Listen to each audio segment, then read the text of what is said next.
Think we're good to go. I think Carl is up. Good morning.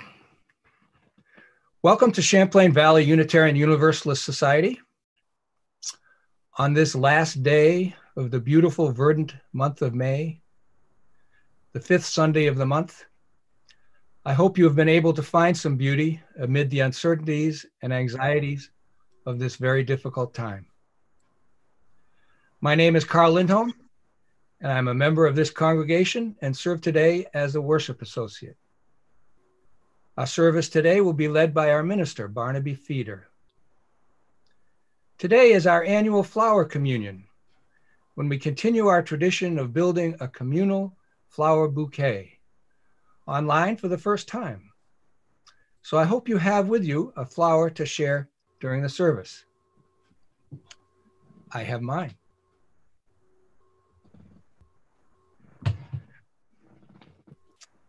If you're visiting, we would love the opportunity to meet with you during our Zoom gathering at the end of the service during our social hour. Do also check out the CVUUS website and be in touch with us. Let me pass along now some important technical information about today's service, as it is a live Zoom meeting where all of you are here with us in a virtual room. Do bear with us if there are technical glitches. We are choosing connection over perfection. That's the felicitous phrase of Esther from a few weeks ago. We also have some folks watching us streaming on YouTube Live. Welcome. A few Zoom tips for those of you joining us in this Zoom space. We have muted all of you, so we won't be hearing you, but you can hear us. We would love to see your smiling faces. So please turn on your video if you're willing. If you ever don't want to be seen, just click the stop video button. You'll still be able to see us, but you will be hidden. You have two different ways to see your screen, the gallery view or the speaker view. Click on the view button to try both out. It will change only your screen. The last thing I want to point out is that we have a chat. Jordan Young will be our chat greeter. If you click into the chat, you can type things that everyone in the Zoom meeting can read. Just type something and then hit the enter button on your keyboard. I have a few important pathways to connection this morning. The CVUUS annual meeting will take place via Zoom next Sunday, June 7th. After the worship service, about 11 a.m. The annual meeting is where our democratic principles come to life. This is a terribly important meeting as this is a most unusual year. CVUUS members will be voting on the budget for 2020 and 2021. Candidates for open positions on the board and on the nominating committee will also be elected. One of the breakout groups today in the Zoom gathering after the service will be a discussion of the budget. Also, please check out the information on the General Assembly in the June newsletter. On June 28th, the sermon at GA will be delivered by Joan Javier Duval, the minister in Montpelier who is well known to us as we have done 2 pulpit exchanges. Last, Barnaby has been talking to other UU ministers in Vermont about experimenting with a small group online ministry that would bring together congregants from CVUUS and a few other Vermont congregations. If you're interested in this idea, contact Barnaby. Now, let us worship together. Our call to worship today are these words by James Baldwin. Love takes off the masks that we fear we cannot live without and know we cannot live within. I use the word love here, not merely in the personal sense, but as a state of being or a state of grace. Not in the infantile American sense of being made happy, but in the tough and universal sense of quest and daring and growth. Now for the chalice lighting. The chalice, symbolizing Unitarian Universalism, today is a lantern of special significance for our family. It sits on our table outside on our screened-in porch where we eat all of our evening meals, or try to this time of year until the early fall. So as Brett lights our chalice, please read with me these words on your screen.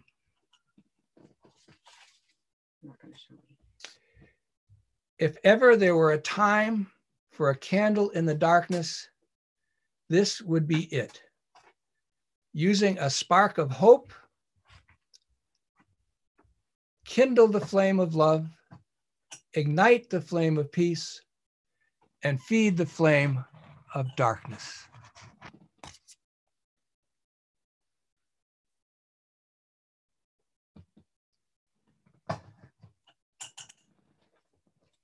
Good morning.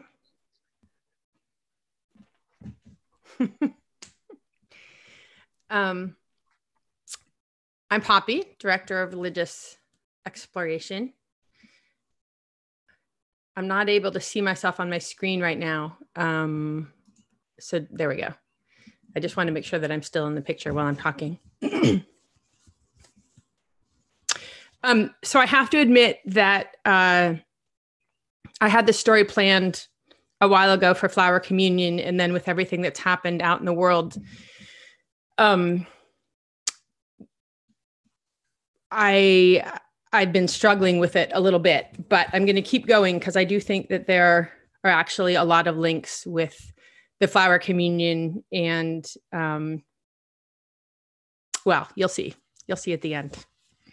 So this is the time for all ages, which means it's for everybody, but it's especially designed for younger people. So if there are any younger ones around, you might want to gather a little closer. And this is a story that's about the beginning of the Flower Communion, and I'm not going to go to the end. Reverend Barnaby will finish that later. This comes from a pretty great book called A Lamp in Every Corner, our Unitarian Universalist Storybook. It's a book that we have at the CVUUS library that talks about a lot of UU history in really easy to understand terms. And here's how it starts. So in the city of Prague, in the land of Czechoslovakia, which is very far away, in the year 1913, about 100 years ago, there was a church. But the building didn't look like a church. It wasn't fancy. There wasn't a tower. There weren't the tall windows that we often see in churches. It didn't have an organ or a piano or carvings or art. It didn't have candles or a chalice or flowers. It was a really, really simple building. It had 4 walls and a ceiling and a floor and a door and a couple windows and some wooden chairs that were probably pretty uncomfortable. And that was it. It was very plain and simple. And every week there were people at the church, because without people, a church, any church, is just a building, as we're finding out right now. And the church had a minister, and his name was Norbert Čapek. He had been the minister at the Plain and Simple Church for 2 years. And every Sunday, Minister Čapek went to church and he spoke to the people while they listened, sitting quietly in their hard wooden chairs. And when he was done, everybody would talk a little bit and then they'd go home. That was it. There wasn't music. There weren't candles. There wasn't coffee hour. No coffee, no cookies. And I was thinking that I've read this story many, many times. And right now this kind of has special significance because it reminds me of how we are right now, right? That we're meeting online or you're watching from your home and we don't get to be in our beautiful sanctuary space. We don't get to have coffee hour with food. What we have is each other. We have the people, right? So we're really the church right now. We're it. So back to the story. So springtime comes to the city of Prague, and Norbert Čapek goes out for a stroll, and the rain has come and the birds are singing and flowers are blooming all over. And he's walking around noticing just how beautiful everything is. And then an idea comes to him, and it's just simple and clear.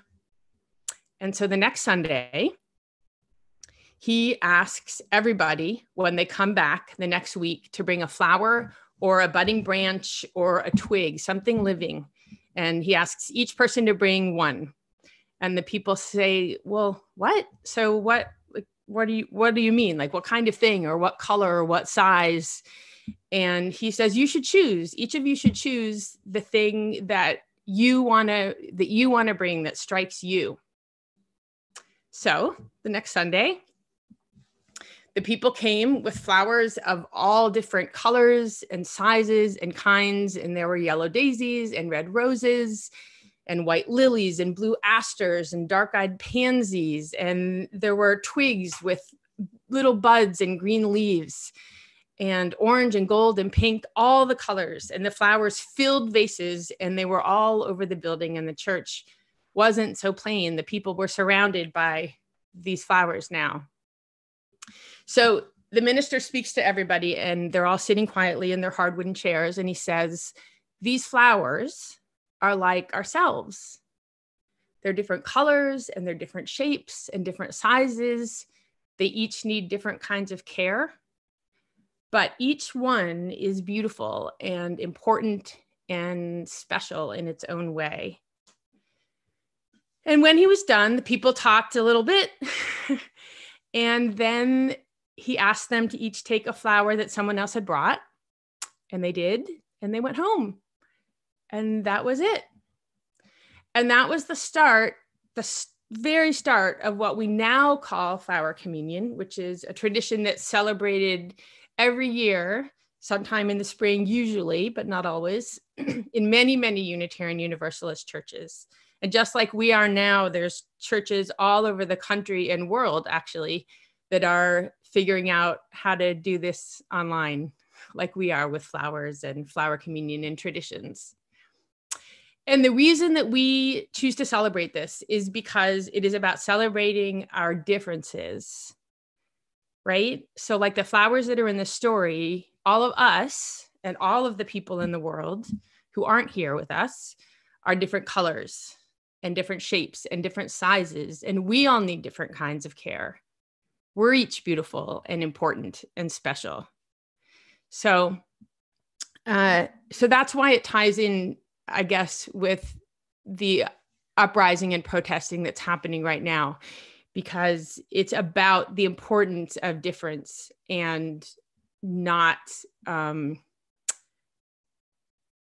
treating someone terribly or unfairly because they're not like you, and or not treating the people that are like you like they're the most important people. And I just want to point something out, especially if there's kids there. So let's see, you can see that. These are my little flowers. I hardly have anything growing in my yard anymore, so I had to kind of dig around. But the thing that I wanted to point out is when you look at the flowers, right? Let's see. Every flower is different. So even the dandelions, that when you glance at them they seem pretty similar, right? But when you look up close, you'll see, one's a little puffier, one's a little flatter. If there's anyone here who's an identical twin, is there? I don't know. Even identical twins, right? Genetically identical are not identical, right? There's tons of things about us that are different. So the message I want to leave you with is that the best thing you can do in life is really be yourself, and especially be yourself with whatever it is that you have to offer and put out into the world, and use that for good, right? Because that's what makes you you, and that's what you bring to the world, but also to our CVUUS community flower garden.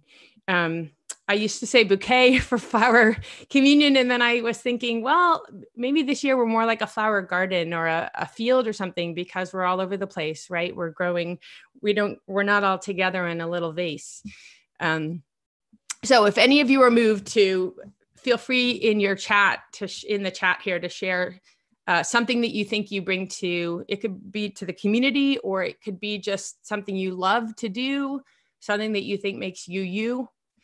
And I'm going to leave you with a Fred Rogers quote that I just love. So here's what he said. Fred Rogers, Mr. Rogers. As human beings, our job in life is to help people realize how rare and valuable each one of us really is. That each of us has something that no one else has or ever will have. Something inside that is unique to all time. And it is our job to encourage each other to discover that uniqueness and to provide ways of developing its expression. So nice. So now let's sing to celebrate the kids. And I encourage you to sing along at home as loudly and off key as you want.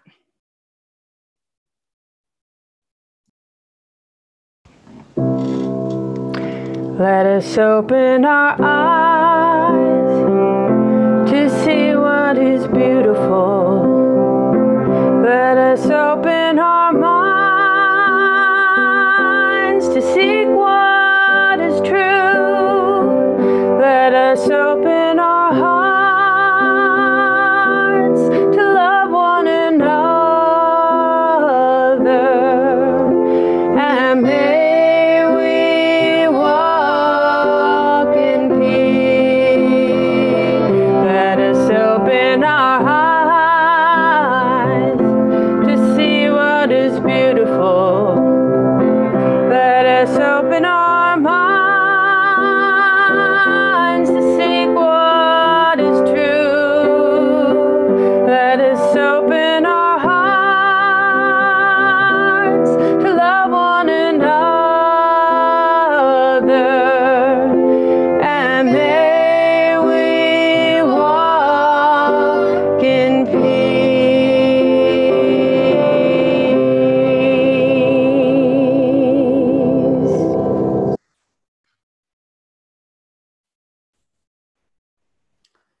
Good morning, everyone. In 1974, the state of Vermont designated AgeWell as the area agency for 5 counties in northwestern Vermont, including Addison County, to run programs to serve the elderly, including the one that we know best here, Meals on Wheels. And this is a month with 5 Sundays, so the donations team decided to use the 5th Sunday, which we used to respond to special circumstances, to raise some money for Meals on Wheels. Over 40% of the 1,200 clients that Meals on Wheels serves right now are new since March 10th and the beginning of the COVID-19 crisis. And they're forecasting that demand for increased services will go up by as much 40% more in the next 6 months. Deliveries are done with social distancing, which takes more time, and some drivers have had to retire from the work. So they're short of human and financial resources at the moment. And I invite you to be as generous as you were able in supporting the work of the congregation and Meals on Wheels.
Thank you again for your generosity in support of our donee.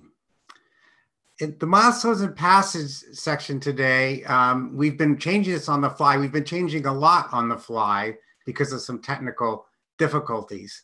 But we wanted to start by noting that George Floyd's death last Monday in Minneapolis has really shaken up our world, as Poppy noted in her talk. And we put together, with the help of Serge and Joanna Caldwell, in 24 hours, a demonstration vigil last night that had 375 attendees. And Jason Duquette Hoffman took a lot of slides, which you will shortly see in a slideshow in the period of time when we normally set aside for silent meditation. But before we get there, I want to share a few other milestones. And I want, in addition to thanking Joanna and Serge, say that this whole sequence of events reminds us of the poem we had on Memorial Day, just last Sunday, for the young dead soldiers that Memorial Day celebrates. And that poem by Auden ends, "You have left us your death. It is up to us to give it meaning. It is up to us to have it stand for justice, peace, and reconciliation."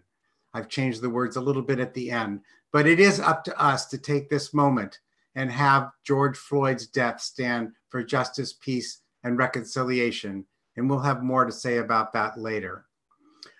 Today, on a happier note, is also you're doing something fun. Today was to be a very important milestone. Richard Hopkins was producing this show for the very first time, having learned from Margie. But here over in our part of town, we just suffered 2 power outages this morning. And at the last minute, we thought that Richard would probably have to hand off to Margie. I don't even know for sure if that's happened, if Richard is doing it or Margie's doing it. But eventually, Richard will be helping Margie and succeeding her and giving us a larger team to produce these shows. So a thank you to Richard for all the work that he's put in, and to Margie for helping us out. And I'm getting a note here from Poppy that she thinks Richard took over again. So that's great. And it just shows you how hard everybody's working to bring you these services. A note from, and we're all praying for a happy end. Finally, a note from Mary Hadley, who has been the chief stock of the Rhubarb Festival, as the title for the person who is kind of overseeing it. Mary says, Lise Anderson and the entire Drive-By Pie crew did an awesome job selling 130 pies, grossing over $2,800. And after expenses, we will share the proceeds with CVUUS and HOPE. It was a glorious Saturday, and I hope everybody had a chance to get their pies. It's an all-time record. What an amazing response in a difficult year. After we showed the slideshow, which we're about to show, about last night's demonstration, it may seem like a jarring change of pace, but we do want to also celebrate the amount of work that went into the festival. So we will be showing a tape from a few years ago that our own rhubabes made about rhubarb to help us promote the festival. And on the way, they finished in the final 3 in a competition at Town Hall Theater for barbershop quartet singing. So we're going to go from a slideshow, which is your time of silence. You can either close your eyes in prayer or watch the slideshow from the demonstration yesterday into the rhubabes.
Over my head, I hear singing in the air.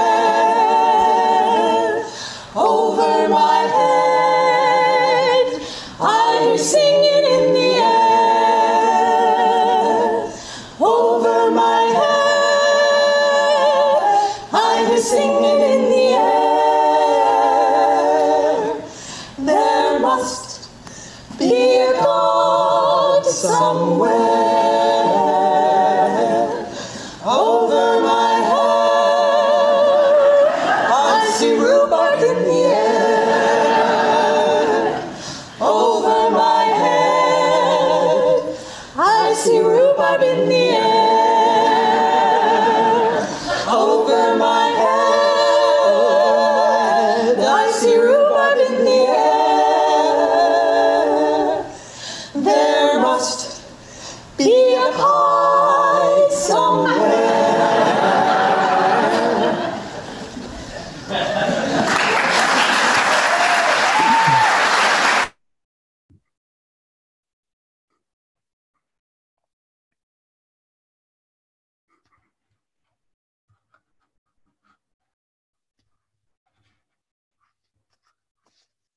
Our reading today is a poem by Stephen Dobbins called The Gardener. After the first astronauts reached heaven,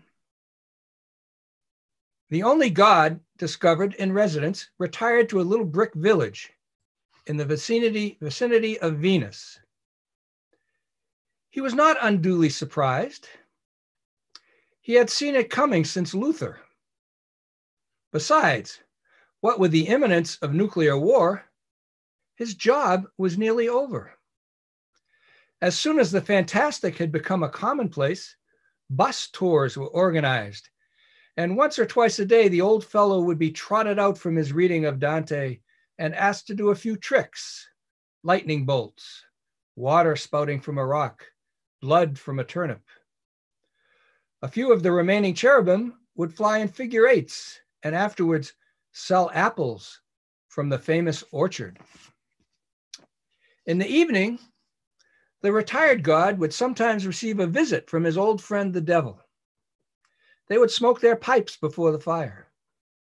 The devil would stroke his whiskers and cover his paws with his long furry tail. The mistake, he was fond of saying, was to make them in your image instead of mine. Perhaps, said the ex-deity. He hated arguing. The mistake he had often thought was to experiment with animal life in the first place, when his particular talent was as a gardener.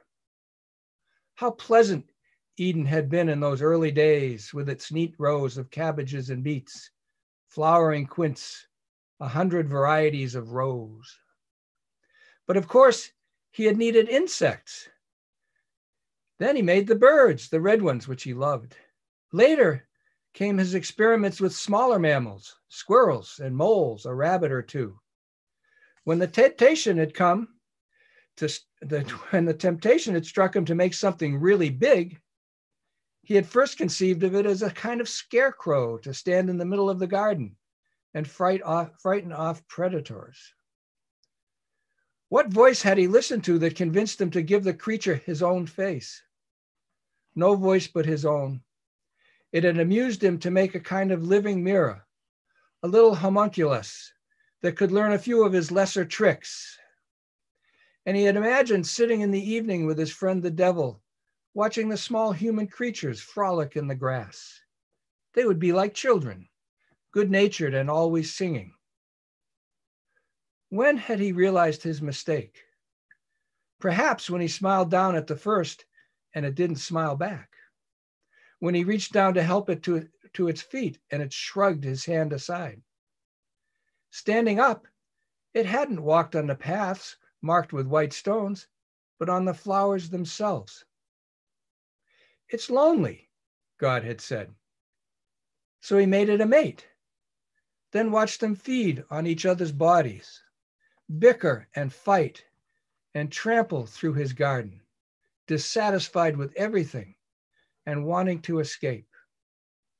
Naturally, he hadn't objected. Kicked out? Kicked out? Who had spread such lies?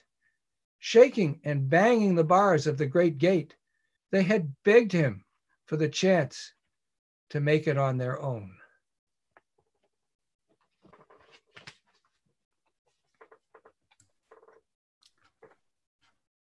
Thank you, Carl.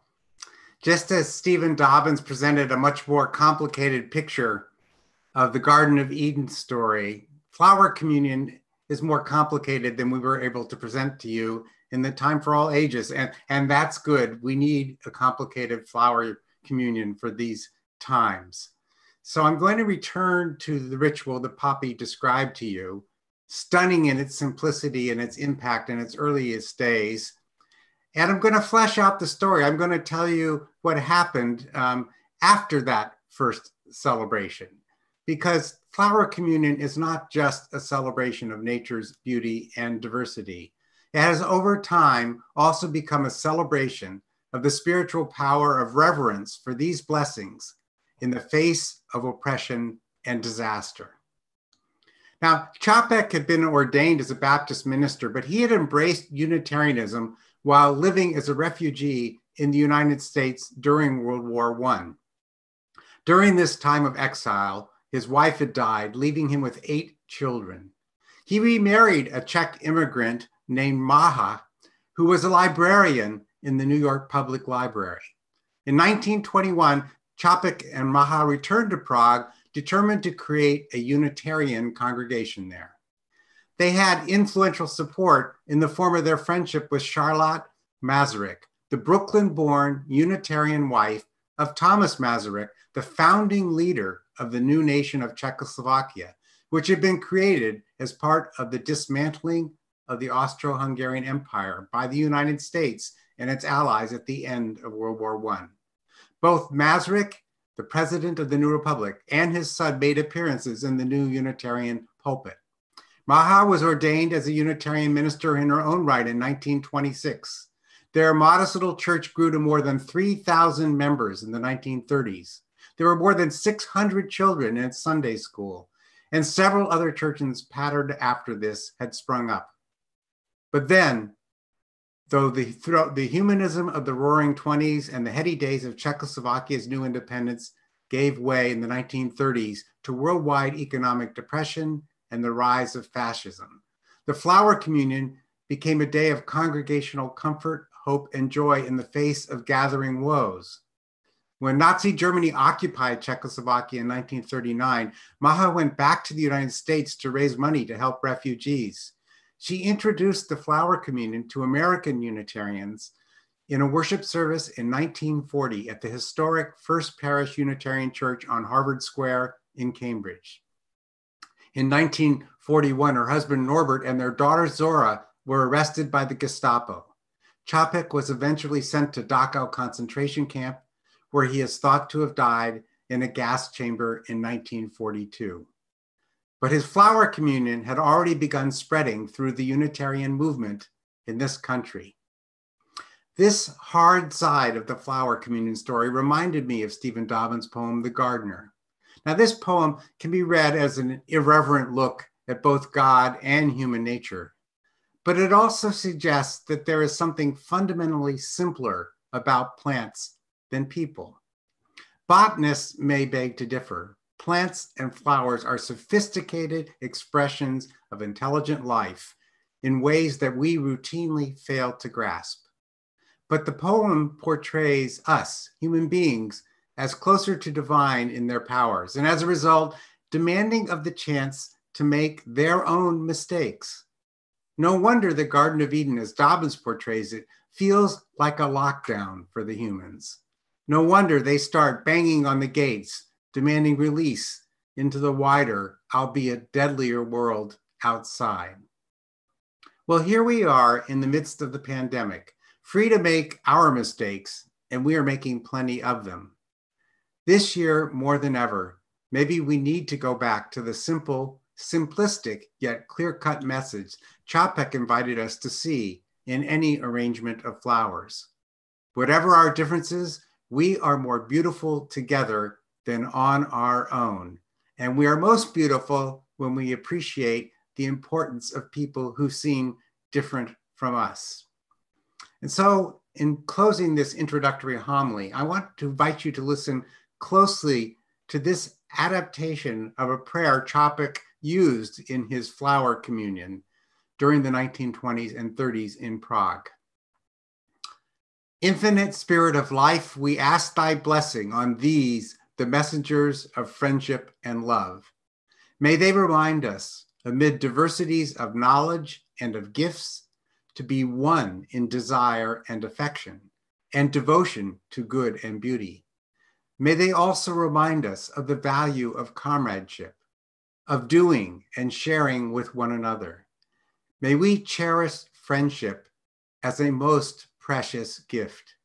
May we realize that whatever we can do, great or small, the efforts of all of us are needed. May we be strengthened by the knowledge that one spirit of love unites us, and may we endeavor together for a more joyful life for all. Amen. So what do we hope to do for our flower communion this year when we can't gather? Have Dinah and Marnie and the others in the flower co-op make a beautiful display in the front of the flowers you bring. Have the children help us pass out the flowers to each and every one of you as you come forward to the front of the sanctuary. How are we going to do that this year? Well, I hope that a lot of you have your flowers with you, have had a chance to get them. If you were warned a little bit earlier in the service that we were going to do that. I have a display here from our garden that Michelle freshened up this morning. It's got columbines. It's got one of our roses that has started to open. It's got our last daffodil and a few other things. And I hope every one of you will now hold the flower display right up to your camera so it fills your picture, and repeat after me this blessing, which also comes from Chapek. In the name of the highest. In the name of the highest. In which we move and take our being.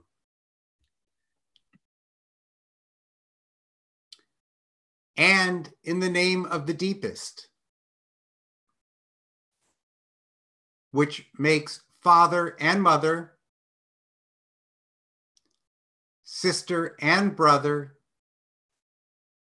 lover and loner, who they are.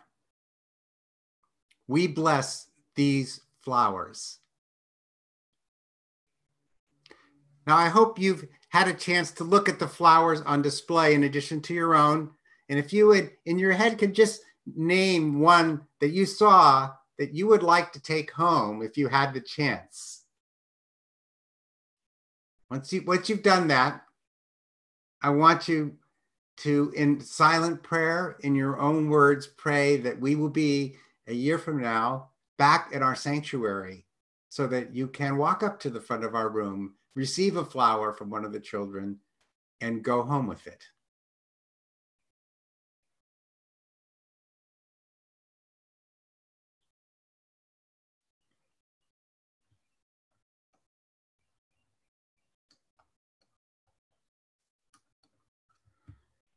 And now, in closing this portion of our flower communion, I'm going to read to you a poem suggested to me by the traditional Our Father. I believe this is the poem Jesus would have written for Flower Day, saying this is how we pray on flower communion. Our flowers who art of heaven, hallowed be your names, your shapes, your colors, and scents. Give us this day the nourishment of beauty. May you survive our trespasses and inspire us to forgive those who harm us. Call us away from greed and folly and cruelty and wastefulness. May we see in your glory our glory. For all of us are blooms of a great love that is life's glory forever and ever. Amen.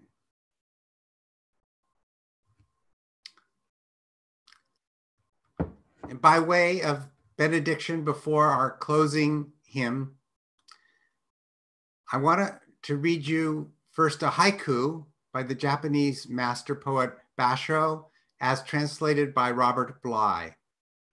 The temple bell stops, but the sound keeps coming out of the flowers.